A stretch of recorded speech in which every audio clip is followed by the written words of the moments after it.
ठीक है, पिछली क्लास में हम सीख के क्या गए थे, 5 टाइप के सेंटेंसेस हो गए हमारे।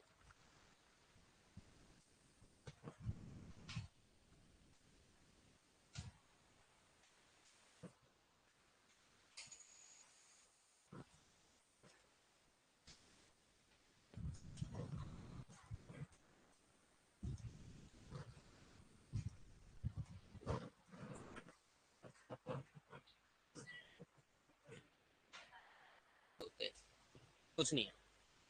On the basis of structure किसी भी सेंटेंस को 3 तरीके से क्लासिफाई किया जा सकता है।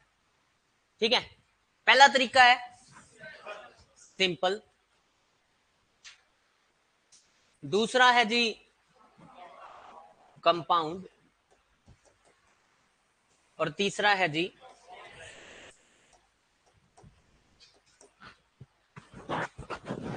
स्ट्रक्चर के बेसिस पे 3 टाइप के सेंटेंसेस बनते हैं।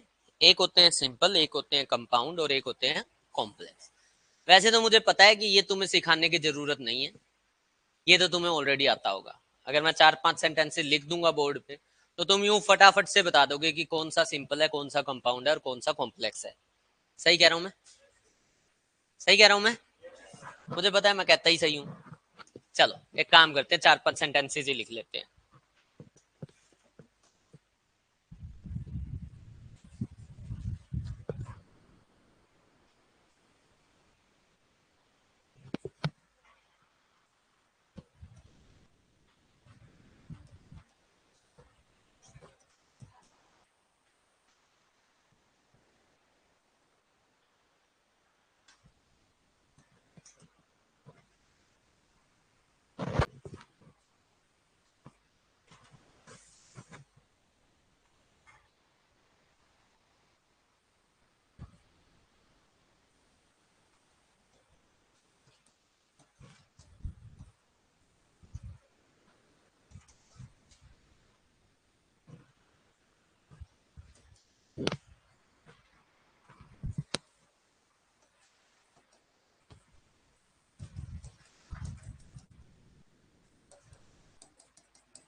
वो दो कहानियां कौन कौन सी हैं? वो दो कहानियां हैं, एक आपको किसी सेंटेंस के सब्जेक्ट के बारे में पता होना चाहिए, और एक पता होना चाहिए किसी सेंटेंस के प्रीडिकेट के बारे में।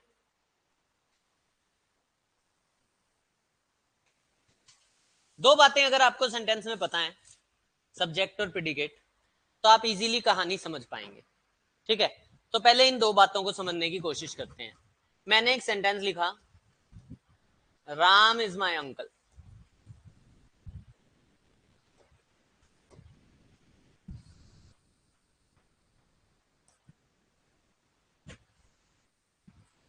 This university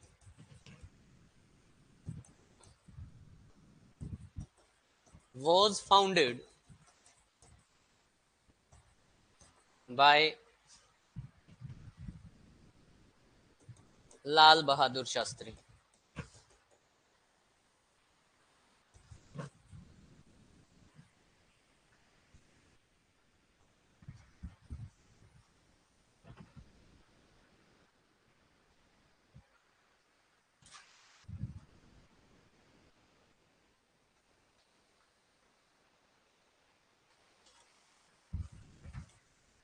A marker is used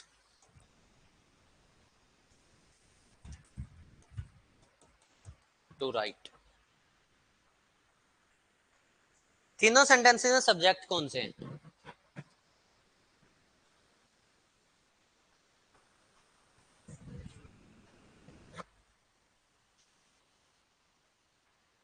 यही है सब्जेक्ट। आवाज चाहिए। सब्जेक्ट होता क्या है? डूअर ऑफ एक्शन या फिर what we are talking about, हम जिसके बारे में बात कर रहे हैं। पहले सेंटेंस में राम के बारे में बात शुरू हुई, आवाज नहीं आई मुझे। दूसरे सेंटेंस में बात किसके बारे में हो रही है? यूनिवर्सिटी। और तीसरे सेंटेंस में मार्कर। ठीक है, तो सब्जेक्ट होता है what we are talking about. ठीक है, अब what we are talking about जो है तीनों सेंटेंसेस में राम है, मार्कर है और यूनिवर्सिटी है। ये जो प्रीडिकेट होता है ना, ये होता है what is being told about subject.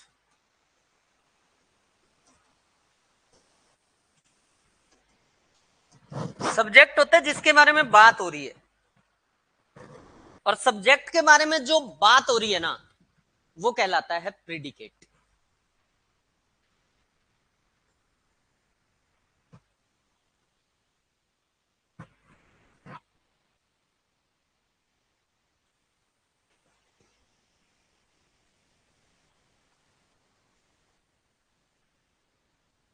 सारे बता दो सब्जेक्ट क्या होता है। आवाज नहीं आई, अभी भी नहीं आई आवाज। सब्जेक्ट क्या होता है? सारे अभी भी नहीं बोले। सब्जेक्ट होता है what we are talking about. Predicate क्या होता है? मतलब कि सब्जेक्ट के बारे में जो भी बात कही जा रही है। पहले वाले सेंटेंस में लिखा है थी Ram is my uncle, Ram के बारे में क्या बात बताई गई? क्या ये जो इज माई अंकल है ये राम के बारे में एक एक्स्ट्रा इंफॉर्मेशन है? आवाज चाहिए। ऐसे ही ये जो लिखा है was founded by Lal Bahadur Shastri, क्या ये बात सारी यूनिवर्सिटी के बारे में है? और ये जो लिखा है इज यूज टू राइट, क्या ये मार्कर के बारे में बात है? तो ये तीनों हमारे क्या हैं? ये तीनों हमारे क्या हैं? प्रेडिकेट। कोई दिक्कत कोई परेशानी? आवाज चाहिए। ठीक है, आपने अभी तक एक बात सीखी है आज तक की क्लासेस में, वो ये कि किसी भी सेंटेंस में सबसे जरूरी चीज जो होती है वो वर्ब होती है।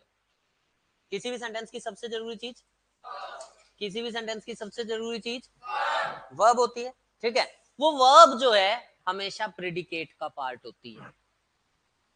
वो वर्ब हमेशा प्रेडिकेट का पार्ट होती है। समझ में आ रही है बात सभी को? आवाज चाहिए। अगर सेंटेंस में एक वर्ब है ना, तो वहां पे एक प्रेडिकेट है।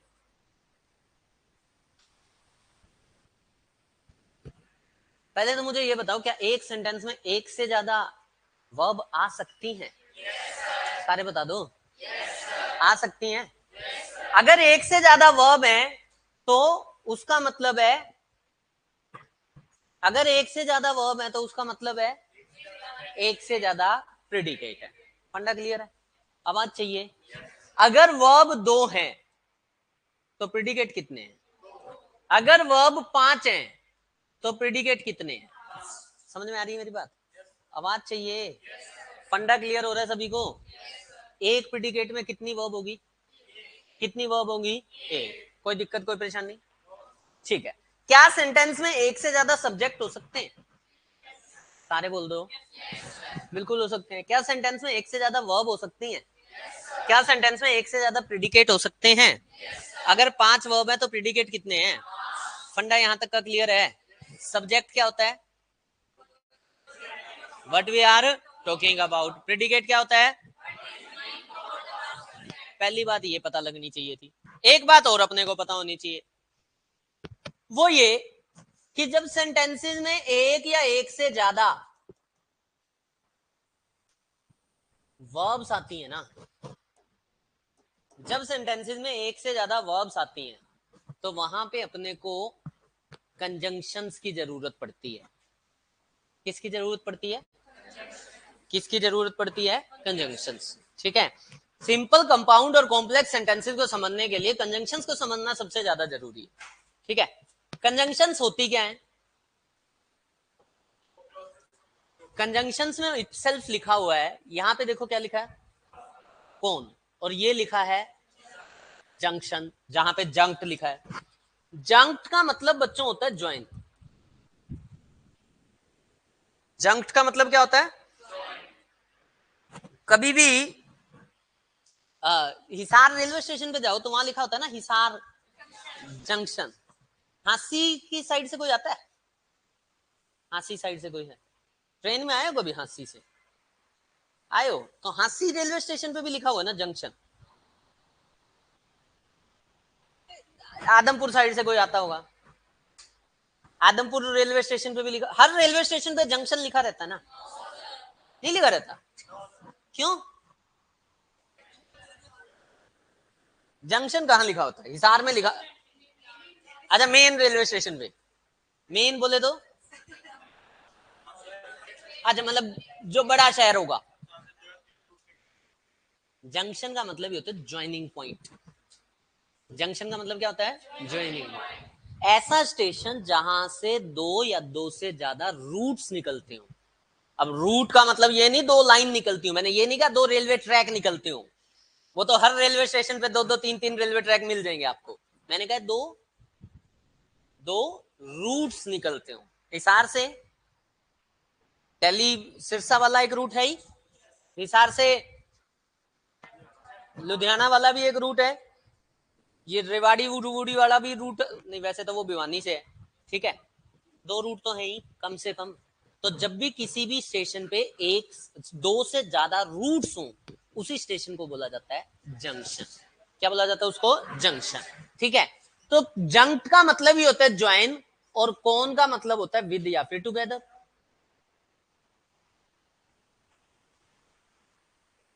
तो कंजंक्शन का काम क्या है? आवाज नहीं आ रही। कंजंक्शन का काम क्या है? जोड़ना। किसको? किसको?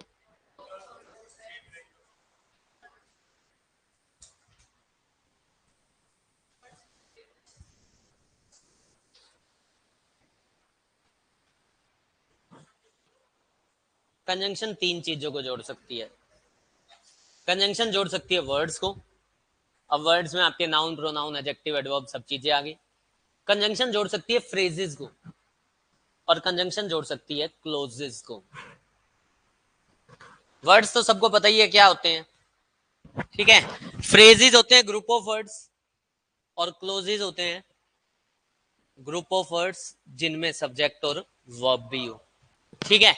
तो वर्ड्स, फ्रेजेस और क्लोजेस को जोड़ने वाले जो वर्ड्स होते हैं वो कहलाते हैं क्या? कंजंक्शन। अपने पास जोड़ने वाली एक चीज और भी है। कौन सी है? लेकिन ये सिर्फ और सिर्फ अपने बाद आने वाले नाउन या प्रोनाउन को ही जोड़ सकती है, और किसी चीज को नहीं जोड़ सकती। ये सबको पता है ना? बोलो प्रेपोजिशन। आवाज नहीं आई। प्रेपोजिशन नहीं आई आवाज। Preposition is always followed by noun और प्रोनाउन।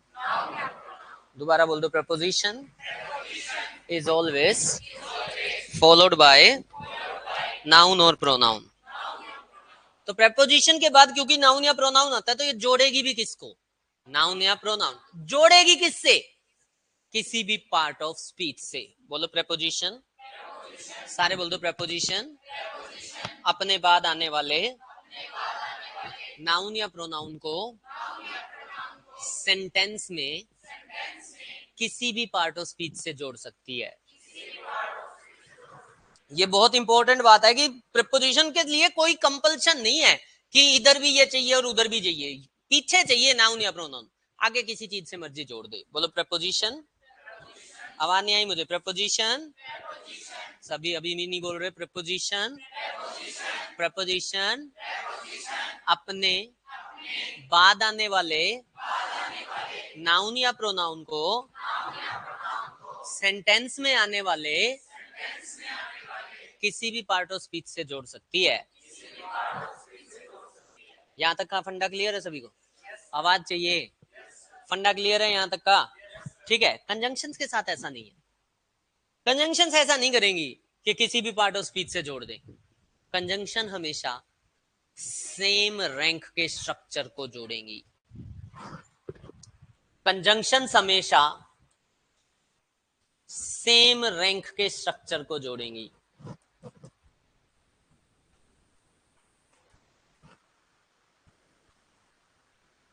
मैंने एक दिन पहले भी बताया था कि कंजंक्शन जो है ना, ये अंकल जी हैं।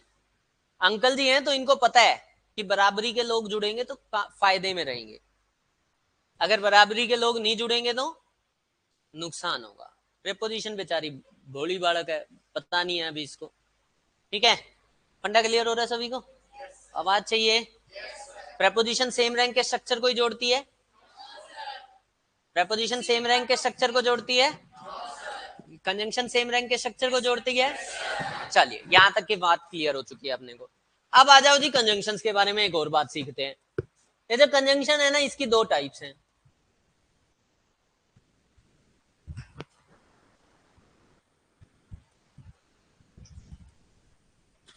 एक होती है कोऑर्डिनेट कंजंक्शंस और एक होती हैं सबऑर्डिनेट कंजंक्शंस।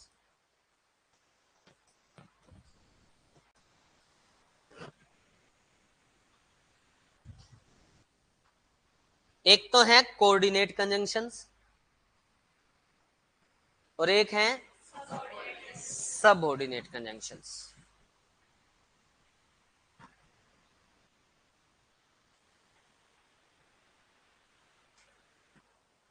ठीक है, डन है।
ऑल्दो रिजल्ट होता है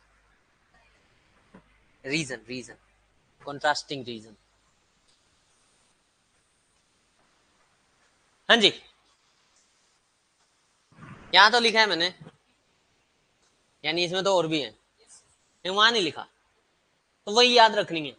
उसके अलावा जो भी होंगी वो सारी सबऑर्डिनेट है। ठीक है, इनको याद रख लेते हैं। पहली है फोर, सारे बोल दो। दूसरी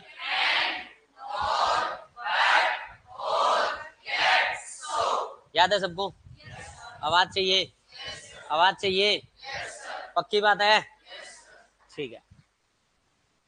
लास्ट बेंच कौन सी थी कोऑर्डिनेट? बिना देखे बोलनी है।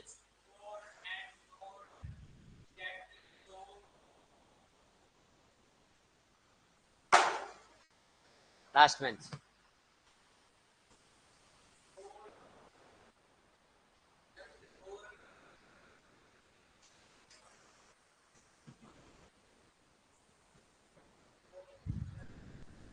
अब सारे याद कर रहे हो, देखो कुछ नहीं, ये याद रखो।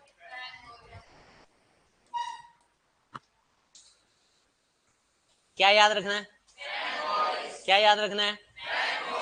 एफ बोले तो, एफ बोले तो, ए बोले तो, एन बोले तो, बी बोले तो, ओ बोले तो, वाई बोले तो, और एस बोले तो। एक बारी और, एफ बोले तो, एफ, आवाज नहीं आई, A N B O Y S. तो अपने को बस फैन बॉयज याद रखना है, अपने को कंजंक्शंस की टाइप्स क्लियर हो गई। ठीक है, फैन बॉयज में एफ बोले तो, सारे बोल दो, एफ बोले तो, ए बोले तो, एन बोले तो, बी बोले तो, ओ बोले तो, वाई बोले तो, और एस बोले तो। फंडा क्लियर है सभी को? कौन सी कंजंक्शन है ये? कौन सी कंजंक्शन है ये? इनके अलावा सारी कंजंक्शन, इनके अलावा जो भी कंजंक्शन दिख जाएगी, कोई दिक्कत कोई परेशानी? आवाज चाहिए, फंडा क्लियर है? जब सेंटेंस में कोऑर्डिनेट कंजंक्शन आएगी ना, कौन सी कंजंक्शन? कौन सी कंजंक्शन? जब सेंटेंस में कोऑर्डिनेट कंजंक्शन आएगी, इनमें से कोई, तो सेंटेंस बनेगा कंपाउंड।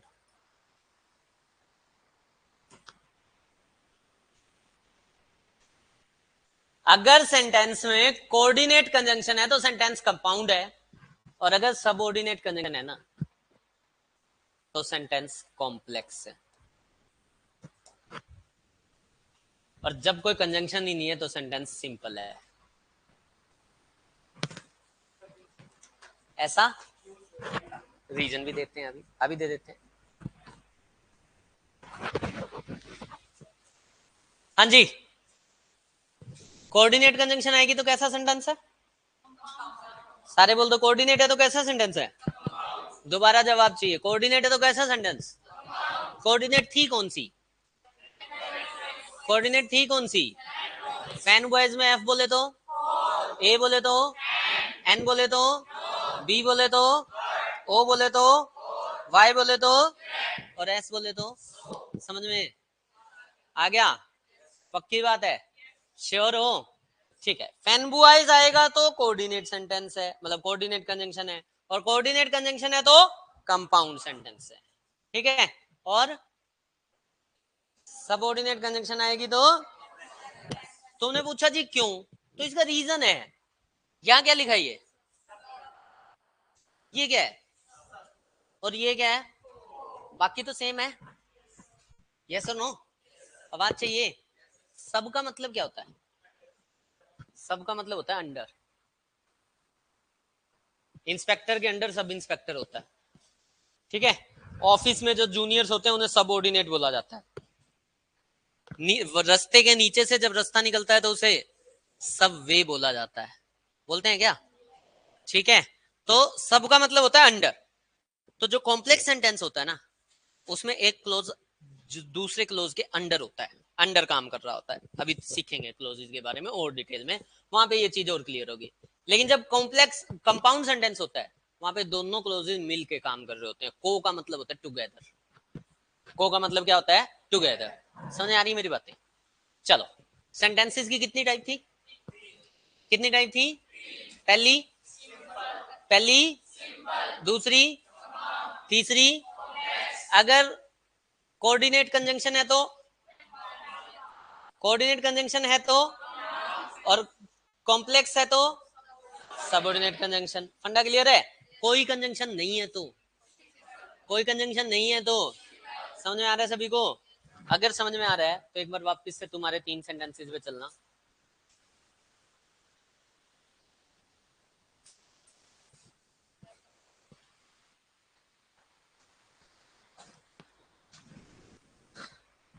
सबको पता था सेकंड सेंटेंस सबसे बड़ा था, इसीलिए कॉम्प्लेक्स था। कंजंक्शन ढूंढो कौन सी है?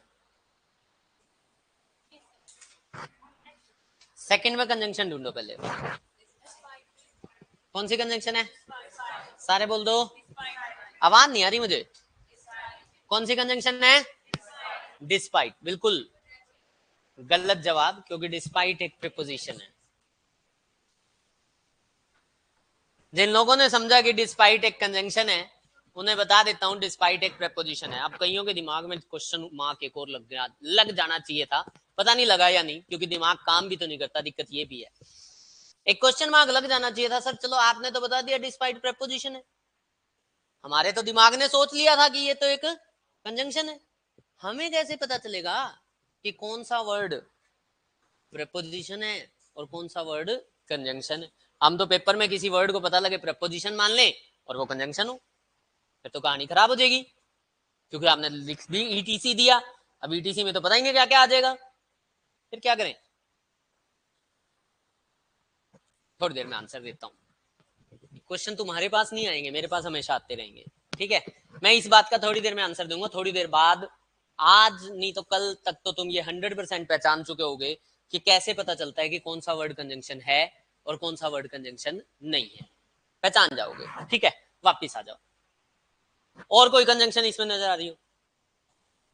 ढूंढते हैं। ये क्या मिला? आर्टिकल के बाद ए यंग सेल्स मैनेजर, ए का जो नाउन है ना, मैनेजर है, सही कह रहा हूं मैं? आवाज चाहिए, आवाज चाहिए। सेंटेंस में अगर आर्टिकल और नाउन के बीच में कोई चीज लिखी जाती है, वो या तो एडजेक्टिव होता है या एडवर्ब। बोलो, आर्टिकल के बाद हमेशा नाउन आता है। दोबारा बोल दो, आर्टिकल के बाद हमेशा। इतने दिन में जो भी बातें सीखी ना, 5 7 10 बातें, बस इतनी सीखी, इससे ज्यादा कुछ नहीं सीखा तुमने अभी। लेकिन ये 5 7 10 बातें इकट्ठी करनी पड़ेंगी अब, क्योंकि अब हम सेंटेंसेस पे बढ़ गए। वर्ड्स सीख रहे थे तो पता नहीं था, क्योंकि वर्ड्स अलग अलग काम कर रहे थे, तो हम उन्हीं की बात कर रहे थे। अब हम सेंटेंस की बात कर रहे हैं, सेंटेंस में सारे वर्ड्स मिक्स होके आएंगे। बोलो, आर्टिकल्स के बाद हमेशा नाउन आता है। आर्टिकल्स, आवाज नहीं आई, आर्टिकल्स और नाउन के बीच में एडजेक्टिव या एडवर्ब आते हैं, तो ये वर्ड्स एडजेक्टिव एडवर्ब ही होंगे, एडजेक्टिव है वैसे तो, ठीक है? आगे बढ़ो, आगे क्या मिला? इज वर्ब होगी शायद, हालांकि ऐसा है नहीं, लेकिन फिर भी कोई बात नहीं। फिर मिला अबाउट टू रिजाइन। क्या मिला? About to resign. अब जो टू रिजाइन है, क्या ये 2v1 है? सारे बोल दो, सारे बोलो, 2+v1। 2+v1 वर्ब का काम नहीं करेगा। सारे बोल दो, 2+v1, नहीं आ रही आवाज मुझे, 2+v1 वर्ब का काम नहीं करेगा। अब यहाँ भी वर्ब नहीं है, बचा डिस्पाइट। फिर आगे बढ़ते हैं, ये क्या मिला? क्या मिला? क्या याद है हिज के बारे में? हिज प्रोनाउन होता है, सारे बोलो, my, our, your, his, her, its, their, one's, whose के बाद हमेशा नाउन आएगा ही आएगा। तो हिज प्रोनाउन नहीं होता अंग्रेजों, हिज होता है पजेसिव एडजेक्टिव। हिज क्या होता है? Possessive adjective. लो जी, फिर मिला इन, तो पता होगा प्रेपोजिशन होती है। यहाँ ये क्या लिखा है? शन वाले वर्ड क्या होते हैं? फिर मिला ऑफ, प्रेपोजिशन होती है। प्रेपोजिशन के बाद हमेशा क्या आता है? नाउन। अब इस सेंटेंस में वर्ब कितनी मिली तुम्हें? आवाज चाहिए, सारे बोल दो, आवाज चाहिए। कितनी वर्ब है? अगर सेंटेंस में एक वर्ब है ना, भले ही को कंजंक्शन आई हो या ना आई हो, अगर सेंटेंस में वर्ब एक है ना, तो वो सेंटेंस हमेशा सिंपल है। बोलो, अगर किसी सेंटेंस में एक वर्ब है, सारे बोल दो, अगर किसी सेंटेंस में, नहीं आ रही आवाज, अगर किसी सेंटेंस में एक वर्ब है, 100% सिंपल सेंटेंस है। कैसा सेंटेंस है? सिंपल। फंडा क्लियर हो रहा है? तो सेंटेंस के साइज से नहीं समझ में आएगा कि सेंटेंस सिंपल है, कंपाउंड है या कॉम्प्लेक्स है। समझ आ रही है मेरी बात? आवाज चाहिए। सेंटेंस का सबसे बड़ा साइज था, लेकिन ये सेंटेंस तो कैसा निकल के आया? सिंपल। चलो जी, सिंपल है। हाँ जी, हाँ कंप्लीट नाउन है। हाँ जी, हाँ। सेल्स क्या नहीं होता? नाउन। हाँ नाउन ही है। वॉल फैन में वॉल भी तो नाउन ही होता है, लेकिन वॉल एडजेक्टिव का काम करता है। कंपाउंड नाउन नाम की कोई चीज होती है, कंपाउंड नाउन में पहले वाला नाउन हमेशा एडजेक्टिव का काम करता है, काम कर रहा है। ठीक है, डन है क्या? आवाज चाहिए। एक बार ये थर्ड को ढूंढना। एंड मिल गया सबको? आवाज चाहिए। एंड मिलते ही क्या पता लगेगा कैसा सेंटेंस है? सारे बोल दो। कैसा सेंटेंस है? सारे बोल दो। अंग्रेजों, अभी एक सेकंड पहले एक बात और बताई थी, वो क्यों भूल गए? वर्ब काउंट करना। अमर वर्ब है। अकबर, एंथनी, गब्बर, बसंती, कालिया, इनमें से कोई वर्ब? कौन सी वर्ब है? विल और गो। दो वर्ब होगी। विल और गो दो वर्ब है या एक वर्ब है? विल और गो दो वर्ब है या एक वर्ब है? सारे बोल दो। वर्ब एक ही है। विल और गो एक ही वर्ब है। बोलो हेल्पिंग वर्ब और मेन वर्ब मिलके एक ही वर्ब कहलाते हैं। आवाज चली जाती है तुम्हारी। हेल्पिंग वर्ब और मेन वर्ब। फिर चली गई आवाज। हेल्पिंग वर्ब और मेन वर्ब मिलके एक ही वर्ब बनाएंगे। हेल्पिंग वर्ब और मेन वर्ब को दो अलग अलग वर्ब काउंट नहीं करना। वो तो मेन वर्ब का हेल्प करने आई हुई है, यानी काम तो एक ही है वहां पे। बोलो हेल्पिंग वर्ब और मेन वर्ब मिलके एक ही वर्ब बनाएंगे। फंडा क्लियर है? दूसरी वर्ब दिख रही है सबको यहाँ पे? क्यों? मार्केट। टू बाय तो वर्ब होगी। कार तो वर्ब होती होगी। New verb. कितनी वर्ब? अगर सेंटेंस में, सारे बोल दो, अगर सेंटेंस में एक वर्ब है तो सेंटेंस हमेशा, हाँ जी, तो सेंटेंस हमेशा सिंपल होगी। समझ में आ रहा है या जा रहा है? आ रहा है या जा रहा है? अगर वर्ब एक है तो सेंटेंस सिंपल ही रहेगा। पहले पे आ दो।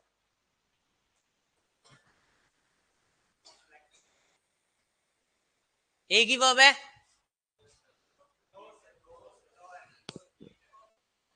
एक ही वर्ब है।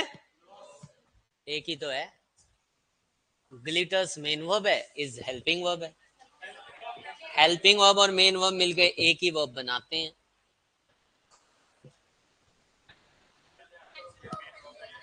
हेल्पिंग वर्ब मेन वर्ब से, हेल्पिंग वर्ब मेन वर्ब से। अगर हेल्पिंग वर्ब मेन वर्ब से पहले आती है, इसका मतलब इज जो है वो हेल्पिंग वर्ब नहीं है।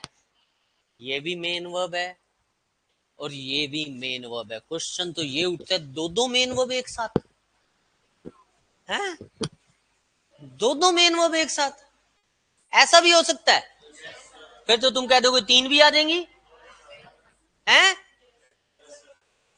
दो मेन वर्ब एक साथ आ सकती हैं क्या? बिल्कुल आ सकती हैं। दो मेन वर्ब भी एक साथ आ सकती है। ठीक है, अभी थोड़े दिन में दिखाऊंगा तीन मेन वर्ब भी एक साथ। ठीक है, यहां एंड का पार्ट ऑफ स्पीच कंजंक्शन ही है बेटा। एंड हमेशा ही कंजंक्शन होती है और कुछ होता ही नहीं। अच्छा जी, वर्ब कितनी मिल गई? सारे बोल दो। वर्ब कितनी मिल गई? कंजंक्शन है कोई? कौन सी? कौन सी? सारे बोल दो। दैट कौन सी थी? कोऑर्डिनेट? कोऑर्डिनेट या सबऑर्डिनेट? अरे कोऑर्डिनेट थी। कोऑर्डिनेट में फैन बॉयज था? फैन बॉयज में दैट नहीं था? एफ बोले तो, एफ बोले तो ए एन बी ओ वाई और एस, येट में आ गया टी, टी फॉर दैट। कैसी कंजंक्शन, सारे बोल दो। अगर कंजंक्शन सबऑर्डिनेट तो सेंटेंस सिंपल, सेंटेंस कैसा है, सारे बोल दो। आया या गया, आया या गया। कैसे पता लगेगा कि सेंटेंस सिंपल है, कंपाउंड है या कॉम्प्लेक्स है? वर्ब प्लस कंजंक्शन से। खाली कंजंक्शन नहीं, खाली वर्ब नहीं, वर्ब प्लस कंजंक्शन, इन दोनों को ढूंढना पड़ेगा। अगर एक से ज्यादा वर्ब है, अगर एक से ज्यादा वर्ब है तो कंपाउंड या कॉम्प्लेक्स हो सकता है, depending on conjunction, depending on. लिख दूं 2-3 सेंटेंस, सब तो गलत कर ही दोगे, लगता है तुम्हें? मुझे भी लगता है। अभी आता हूं, उस पर भी आऊंगा। हाँ, दो मेन वर्ब कैसे आई? मूड हो रहा था आगे। भाई देख, ये जो दैट है ना, इसके लिए तो लिखिए ग्लिटर्स, और ऑल के लिए लिखा है इज। क्या सब्जेक्ट और वर्ब साथ साथ आए जरूरी है?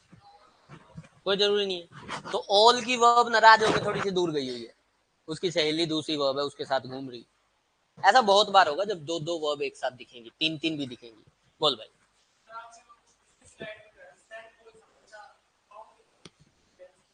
हाँ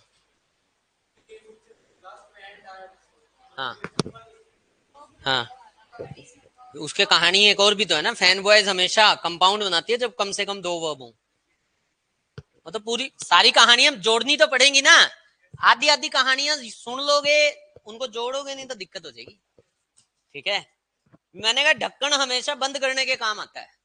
अब तुम ले आओ जी ढक्कन डब्बे का और ले आओ बोतल, समझ आ रही है बात?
2 सेंटेंसेस, मेरा मानना है कि दोनों के दोनों सेंटेंसेस जो है ना कंपाउंड है।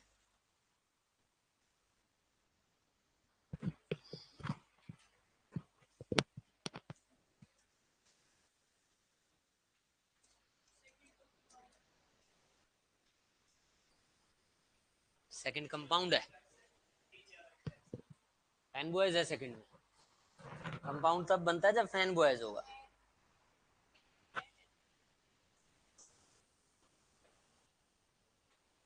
बिकॉज भी तो है।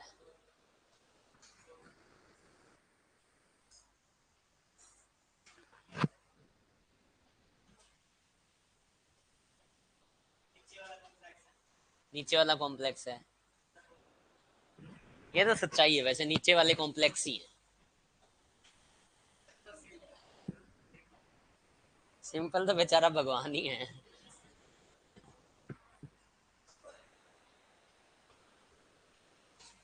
सबको पता लग गया दोनों सिंपल है।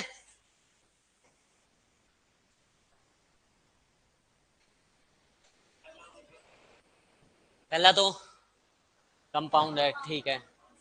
और दूसरा, कविता बिकॉज कभी प्रेपोजिशन होती ही नहीं। हाँ जी, पहला कंपाउंड, दूसरा भी कंपाउंड ही लग रहा है। दोनों ही सिंपल है ना? सेकंड वाला सिंपल है, क्यों? एक वर्ब है, वर्ब गिनना।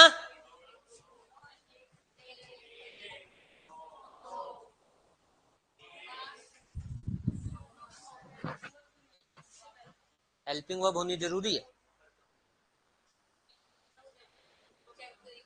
V1 without helping verb verb का काम करती है बेटा, V3 नहीं करती, V1 आईएनजी नहीं करती, V1 तो करती है।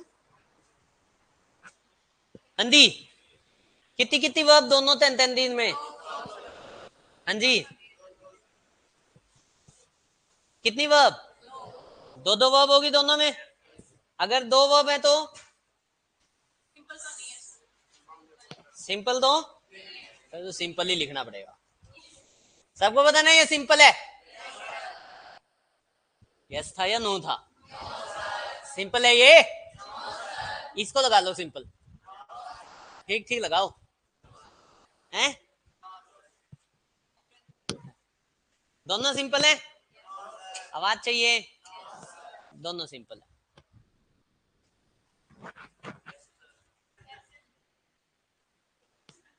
मैंने कहा इसलिए। ठीक है, आ गया समझ में? अंग्रेजों, तुम्हें मैंने जब आते ही ना एक बात कही थी, तुम बता,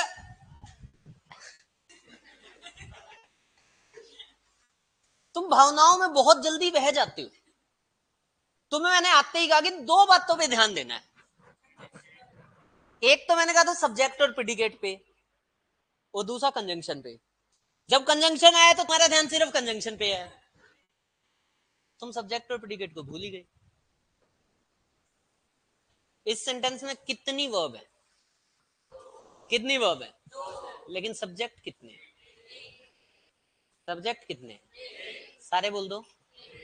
एक ही सब्जेक्ट है यहाँ, और यहाँ कितने सब्जेक्ट हैं?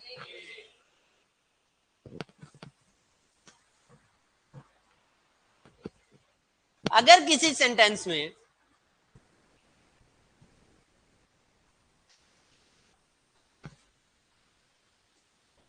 अगर किसी सेंटेंस में दो या दो से ज्यादा सब्जेक्ट और दो या दो से ज्यादा प्रेडिकेट है, दोनों चीजें दो, कम से कम दो, सेम जरूरी नहीं है होने में, तीन सब्जेक्ट हो और दो प्रेडिकेट हो, कम से कम दो होने चाहिए। अगर किसी सेंटेंस में दो सब्जेक्ट और दो प्रेडिकेट है, तभी वो सेंटेंस कंपाउंड या कॉम्प्लेक्स बनेगा।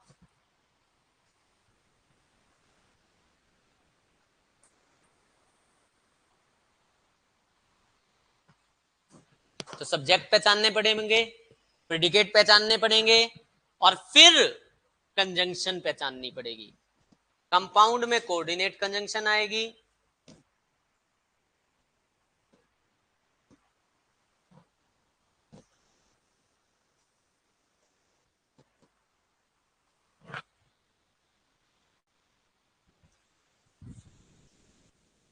अगर सेंटेंस में एक सब्जेक्ट एक प्रेडिकेट, दो सब्जेक्ट एक प्रेडिकेट, चार सब्जेक्ट एक प्रेडिकेट, 10 सब्जेक्ट एक प्रेडिकेट, एक सब्जेक्ट पांच प्रेडिकेट, 6 सब्जेक्ट एक प्रेडिकेट,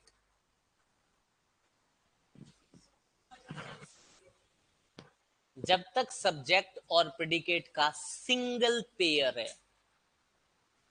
यहां सब्जेक्ट और प्रेडिकेट के कितने पेयर हो गए? आवाज चाहिए।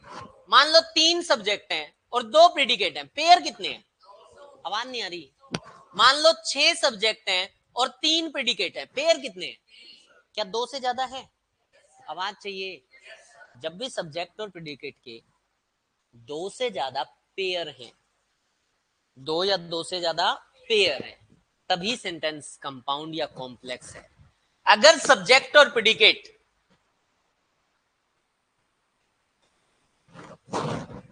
सिंगल पेयर में है, यहां देखो सब्जेक्ट कितने हैं? सारे बोल दो। और प्रेडिकेट कितने हैं? जब सब्जेक्ट और प्रेडिकेट का पेयर बनाऊंगा तो पेयर कितने बनेंगे? एक ही बनेगा। यहां सब्जेक्ट कितने हो गए? प्रेडिकेट कितने, पेयर कितना है, इसके साथ तो एक ही जा सकेगा। यहाँ 10 सब्जेक्ट हो गए लेकिन प्रेडिकेट एक है, मतलब दोनों में से कोई भी चीज अगर एक है तो सेंटेंस हमेशा सिंपल है। दो चीजों का ध्यान देना है कंपाउंड, सिंपल और कॉम्प्लेक्स जानने के लिए, दो चीजों पे ध्यान देना है। पहली चीज सब्जेक्ट और प्रेडिकेट। अगर सब्जेक्ट और प्रेडिकेट दो या दो से ज्यादा है, दो पेयर, दो या दो से ज्यादा पेयर है, तो सब्जेक्ट के बाद अपने को देखनी है कंजंक्शन। तब क्या देखनी है, कंजंक्शन। अगर पेयर एक ही है, अगर पेयर एक ही है, इस बात को ऐसे समझना।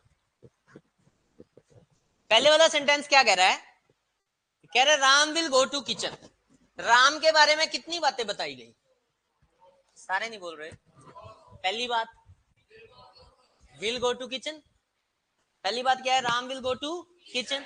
दूसरी बात क्या है, कुक फूड फॉर सीता। कितनी वर्ब होगी, ये हो गया प्रेडिकेट नंबर 1 और ये हो गया प्रेडिकेट नंबर 2। कितने प्रेडिकेट, आवाज चाहिए, कितने सब्जेक्ट, कितने सब्जेक्ट, पेयर कितने, पेयर कितने। अगर सिंगल पेयर है, अगर सिंगल पेयर है, अगर सिंगल पेयर है, समझ में आ रहा है, आवाज चाहिए। मान लो मैं सेंटेंस ऐसा लिख दूं कि Ram will go to market and Sita will cook food. अब सेंटेंस में कितनी वर्ब, सारे बोल दो कितनी वर्ब। पहली verb will go to market, predicate number 1 हो गया, आवाज चाहिए। विल कुक फूड हो गया प्रेडिकेट नंबर 2। कितने प्रेडिकेट, सबकी आवाज चाहिए, कितने प्रेडिकेट, सब्जेक्ट कितने, सब्जेक्ट कितने, क्या दो सब्जेक्ट हैं, सारे बोल दो, और दो प्रेडिकेट हैं। बीच में कंजंक्शन कौन सी है, बीच में कंजंक्शन कौन सी है, कोऑर्डिनेट है। सेंटेंस बनेगा कॉम्प्लेक्स, सेंटेंस बनेगा, सारे बोल दो। अब समझ में आया, आवाज चाहिए, आवाज चाहिए। कैसे बनेगा सिंपल, कंपाउंड या कॉम्प्लेक्स, कितनी चीजें ध्यान देनी है, हमें तीन चीजों पे ध्यान, दो चीजों पे ध्यान देना है। पहली चीज सब्जेक्ट और प्रेडिकेट का पेयर और कंजंक्शन, समझ में आया, आवाज चाहिए। दूसरे वाले सेंटेंस में सब्जेक्ट कितने हैं, आवाज नहीं आ रही मुझे, कौन सा एक है, आई सब्जेक्ट सिंगल है। Could not study, predicate number 1, pass the exam, predicate number 2। कोई कह रहा था जी बिकॉज कंजंक्शन है, तो बता देता हूं, जब बिकॉज के साथ ऑफ जुड़ जाता है तो ये प्रेपोजिशन कहलाती है। बिकॉज के साथ जब ऑफ जुड़ जाता है तो ये क्या कहलाती है, प्रेपोजिशन। समझ में आ रही है, आवाज चाहिए, हाँ जी।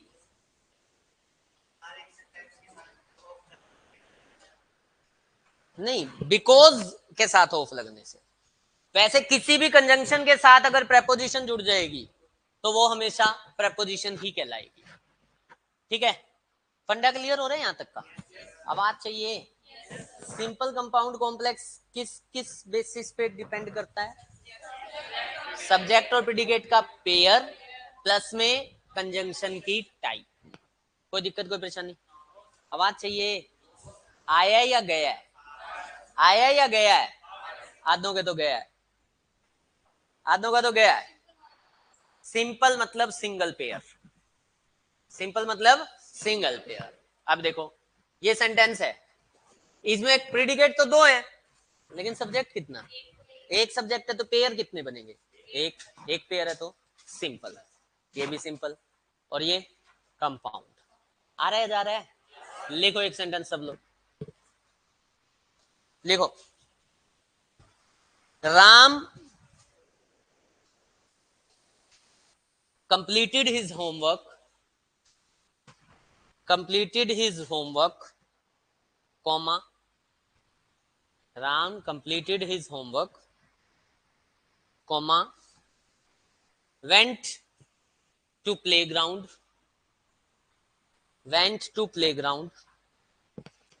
comma, played football. Ram completed his homework, went to playground, played football, comma, enjoyed himself, enjoyed himself, enjoyed himself, comma, returned home, returned home, returned home, and went to bed, and went to bed. पहले तो verbs count करो कितनी है.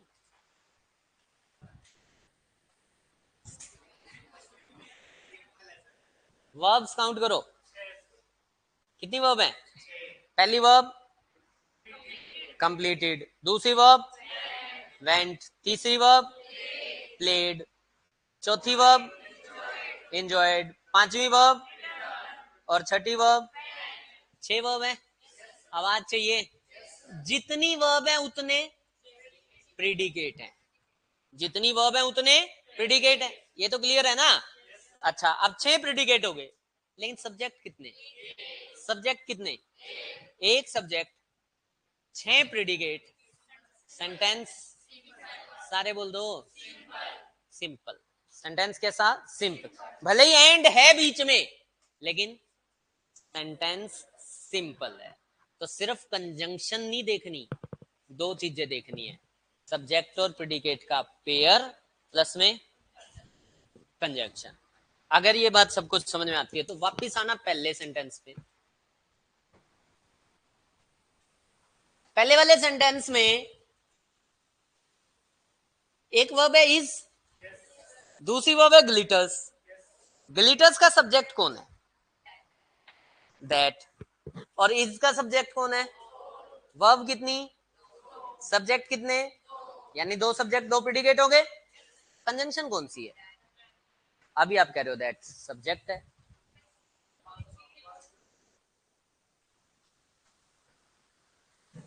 अभी तो आप कह रहे हो दैट सब्जेक्ट है. एक छोटा सा होमवर्क, 10 गुना में 3, 10 गुना में 3. नहीं रुक जाओ. सिंपल तो क्या ही लिखोगे. आपने करना है 15 गुना में 2 और 5 गुना में 1. सिंपल सिर्फ 5 लिखने हैं. सिंपल का क्या लिखना. ठीक है. 5 सिंपल सेंटेंसेस, 15 कंपाउंड सेंटेंसेस और 15 कॉम्प्लेक्स सेंटेंसेस. घर से लिख के लाने हैं, ना लिख के आना. सबको पता है. ठीक है.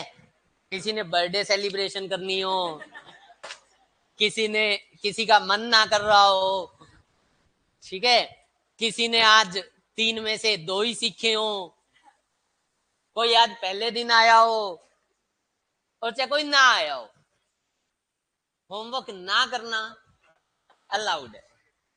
ठीक है.